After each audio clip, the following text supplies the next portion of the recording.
cette fascination pour un modèle suédois, qu'un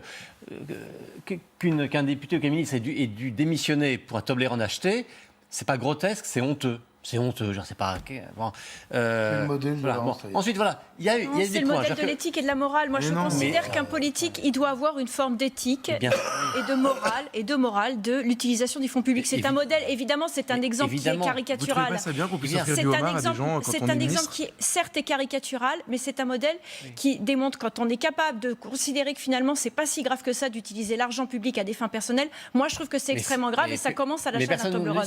Non, mais voilà, je vais finir parce que bon, là, vous êtes tous en train de me dire que j'ai complètement tort. Moi, je considère qu'un parlementaire, il doit ressembler à tout le monde. Et s'il doit ressembler à tout le monde, il doit savoir ce que c'est que de payer sa chambre d'hôtel, que payer son repas. Et à la limite, je ne suis pas en train de dire qu'il ne doit pas avoir de frais. Évidemment qu'il doit avoir des frais. Mais ça doit être mesuré. Ça veut dire qu'il doit avoir une enveloppe restreinte. Et qu'avec cette enveloppe, il doit être capable de faire les choses. Parce que juste avant, on était en train de parler... on était en train de parler des retraites à 1 000 €. Vous êtes en train de me dire qu'à 1 000 €, un retraité, il peut vivre. Il va être très bien, mais un parlementaire à 6 ou 7 000 €, il ne peut pas se payer sa chambre d'hôtel.